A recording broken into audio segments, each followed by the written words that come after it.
Eu adoro receber a Rafaela Nobre aqui, advogada.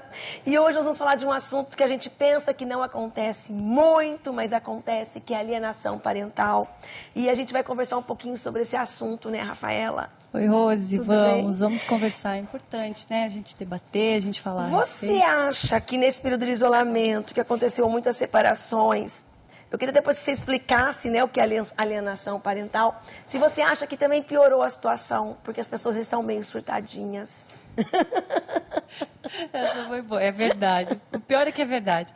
Então, eu acredito que piorou sim. Eu tenho recebido mais demandas de pais e mães reclamando, né, que não está conseguindo ver o filho, muitas vezes alegando até que por conta da pandemia não quer deixar ver, mas sem uma explicação, digamos, lógica, né? Não existe comorbidades, não existe nenhum sintoma, nada que possa ser constatado assim por um médico, digamos, mas mesmo assim não deixa ver a criança. Então, são indícios, são sintomas. O Rafaela, normalmente a alienação parental é quando um casal se separa, não se separa numa boa, e a mãe ou o pai usa o filho para judiar da outra parte, vamos dizer assim, né? Usa a criança, joga a criança contra a mãe, ou joga a criança contra o pai, ou priva de ver. É normalmente nessas situações a alienação parental, né? É isso mesmo, Rose, você está bem informada. É importante passar, né, para as suas telespectadoras, enfim, como que funciona isso, por que não é legal fazer alienação parental. Então, primeiro explicando, né, a alienação parental é a campanha de desqualificação do outro genitor, né, do pai ou da mãe. Então, assim, no primeiro momento, até a pessoa pode fazer sem querer, falar mal. Às vezes acontece mesmo, né? Sem querer, aquela... Ai, seu pai, aquele traste, vamos por assim, né? Falar alguma coisa que não é legal na frente da criança e não se dá conta. Mas muitas vezes, inclusive a alienação parental é chamada de síndrome de alienação parental.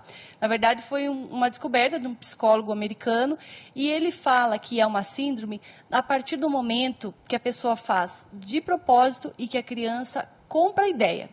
Então, a partir do momento que a criança comprou a ideia, se tornou uma síndrome. Não é um problema mental, mas é uma situação assim que a criança ela perde a capacidade de ver o lado positivo ou do pai ou da mãe. Vezes, por exemplo, assim, a gente está dando exemplo, tá, gente? São tudo exemplos, não são casos. Mas assim, a mãe começa, olha seu pai, porque seu pai fazia isso para mim, porque agora seu pai não ajuda mais a gente, agora seu pai ajuda o filho da mulher que ele tá.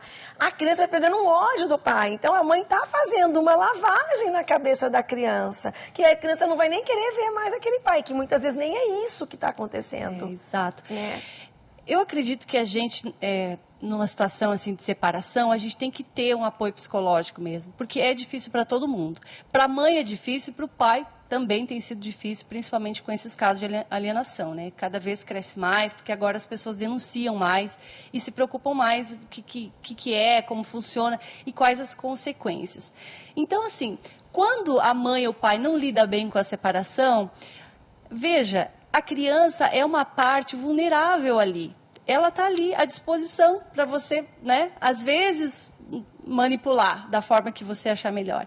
Então, essa é a preocupação do Estado com essa lei de alienação, para que seja identificado quando isso acontece, ou seja, quando é de propósito, que a mãe ou o pai desqualifica o outro para que não veja mais, para que não queira mais, não tenha sentimentos mais pelo outro.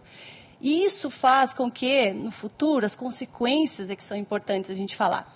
Faz com que no futuro a criança ela não consiga se relacionar bem com outras pessoas, inclusive com um companheiro, com uma esposa, não consegue ter essa ligação de afeto com outra pessoa. É tão forte isso que eu conheço um caso muito próximo de mim, que a mãe achava que o pai abusava da filha, o pai não abusava, foi um processo longuíssimo, demorou, o pai foi absolvido, só que a criança não consegue mais se relacionar com o pai nem o pai só paga a pensão para a criança e não vê. Olha que problema que essa mãe causou nessa filha. É muito triste isso, Rose. E você tocou num assunto muito importante, porque logo no começo, essa lei é de 2010, logo no começo, a lei ela era aplicada logo de imediato. Existia indício de alienação, inverte a guarda, aplica uma sanção, digamos que aumenta o número de visitas, enfim. Tem várias penalidades para quem pratica alienação. E as mães, elas acabavam fazendo uma denúncia de abuso ou suspeita de abuso para evitar que o genitor, que normalmente é a mãe que fica com a criança, né? Então não vamos colocar, é a mãe ou o pai, não. quem mais fica com a criança, 90% dos casos, hoje em dia ainda é a mãe, né? Então, vamos para a realidade. Então, a mãe, ela falava, olha, ele abusou, e aí, automaticamente, o juiz suspendia as visitas. E o pai ficava se defendendo, até explicar.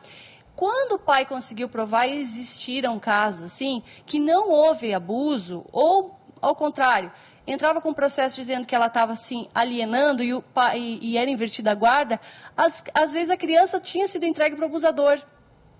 Então, veja que complicado que é, que delicado que é. Então, existe acusação falsa e existe os casos assim que você usa a lei de alienação, que teve até próximo de ser revogada, porque muitas pessoas estavam usando para o mal, digamos. Ó, ele tá fazendo alienação parental, inverte a guarda. Aí a mãe perdia a guarda sem ter certeza. Meu Deus, que absurdo. Se aquela situação tinha acontecido. Então, assim, são casos que a gente... Como que você pode agir para evitar isso?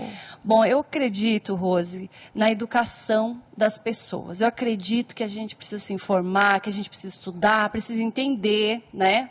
Principalmente o pai e a mãe que estão se separando, que precisam lidar com uma situação delicada, que se informem mais, como que funciona, quais as consequências.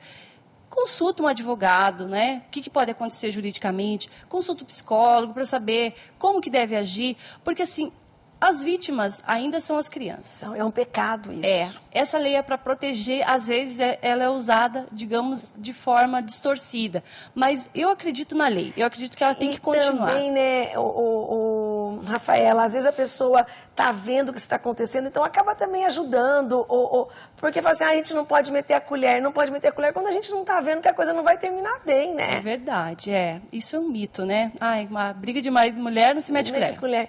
E isso é um mito, né? As pessoas têm um pouco de bom senso e que não usem uma criança da pessoa para resolver os seus problemas. Porque quando tem criança, é isso aí, quando tem criança envolvida, aí a gente se dá conta, porque às vezes também, veja, não é só o pai ou a mãe, às vezes a avó, o tio, o primo, pratica alienação parental. Eu tive um caso, Rose, veja que interessante, porque é feita uma avaliação, quando existe uma denúncia de alienação parental, é feita uma avaliação na criança.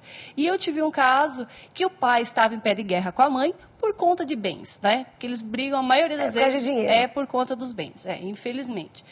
E ele falou que a mãe estava praticando alienação parental. E foi levada a criança para fazer todo tipo de entrevista com assistente social, com psicólogo, que é isso que acontece no processo de alienação parental. O que foi descoberto? Que quem fazia alienação parental era o pai. Meu Deus. E veja, ficou provado, com laudo, tudo. Então, acabou que virou contra ele, né? O feitiço virou contra o feiticeiro.